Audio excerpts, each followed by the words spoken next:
Thank you very much, Mr. Speaker. I respond to the question raised by Honorable Vyam Pillai and thank him for his concern for the sugarcane farmers. Mr. Speaker, we all understand the challenges in the sugarcane industry, especially the issues faced by the farmers and the sugar factory. In 2024 season, the cane production dropped to 1.33 million tons, largely due to the prolonged drought faced by the farmers. Mr. Speaker, let me first explain how the opening and closing of the crushing dates are determined by the Sugar Industry Tribunal. The Fiji Sugar Corporation makes submission to the Sugar Industry Tribunal and is expected on its expected opening and closing dates of the mill.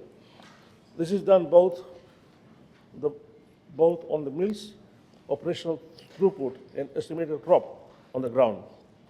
Upon receiving the submissions from FSC, the Sugar Industry Tribunal consults the Sugarcane Growers Council to determine the dates of the opening and the closing of the mill. Mr. Speaker, upon the agreement by the Sugarcane Growers Council and the FSC, the opening and closing dates are then determined and announced by the Sugar Industry Tribunal as an order in accordance with the Master Order. In most cases, the dates are in favor of the farmers to ensure they are fully prepared to commence with the cane harvesting and the end of harvesting.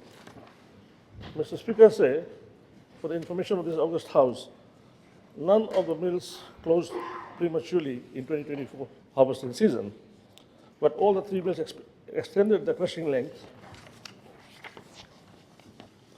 despite having low cane supply. The Lotoka mill was ordered to terminate crushing on the 7th of October, and it closed on the 8th. Similarly, Rarawai mill was supposed to stop crushing on the 15th of October. It closed on the 17th of October. While Lambasa mill continued crushing till 11 November instead of terminating the crushing on 6 November. Mr. Speaker, although the farmers are entirely responsible to secure cane cutters, both the sugarcane growers and FSC normally go out of their way to mobilize mechanical harvesters and cane cutters for those farmers that don't have cutters.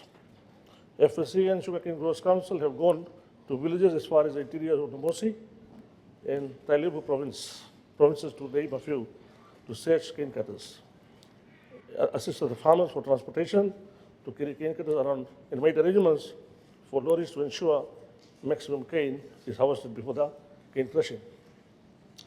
Not only the help came from the Sugarcane Growers Council and FSC, Mr. Speaker, the Ministry for Sugar Industry also gets involved each year to assist farmers in their manual harvesting.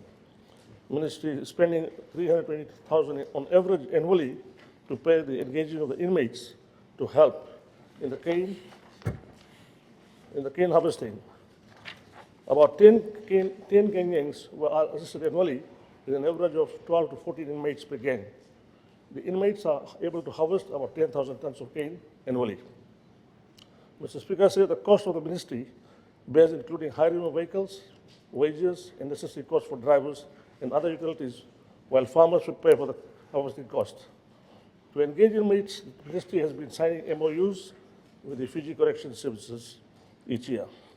We are grateful to both Fiji Correction Services and Ministry for Infrastructure and Transport, who are also involved in the logistics during cane harvesting. Mr. Speaker, over the years, with the support of the Ministry of Sugar, 40% of the cane is harvested mechanically, and some 100 mechanical harvesters are in use. However, 60% of the cane is still manually harvested, and the challenge for farmers is securing cane cutters on time. Last year, a total of 5,402 cane cutters were engaged to manually harvest cane. Mr. Speaker, I've been making all efforts to identify harvesters for hilly terrains. However, there is none identified so far that will suit our hilly terrains and field structure. But my search will not stop until I find something for a manual harvesting farmers. Meanwhile, I sincerely thank our proactive farmers that have gone the extra mile and have started redesigning their field structure to allow current harvesters to harvest at least up to 15 degrees terrain. This way we can increase mechanically harvested cane. To conclude, Mr. Speaker, more than enough time was given to farmers to harvest the cane, and enough support was provided by the stakeholders. The mill operation could not extend any longer as FSC was bearing very heavy operational cost with start-stop of the factories. This is no compensation as such that can be given to farmers for the leftover cane. In fact, Mr. Speaker, say the total standover cane for this year is only 8,000 tons.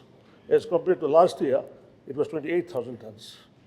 This was a significant decline in standover cane. This is also possible due to the favorable cane price, where farmers made all efforts to harvest the cane. I would not want to see the continuation of the same spirit of the farmers, Sugarcane Growers Council and FSC, that we take the industry to another level. Thank you, Mr. Speaker.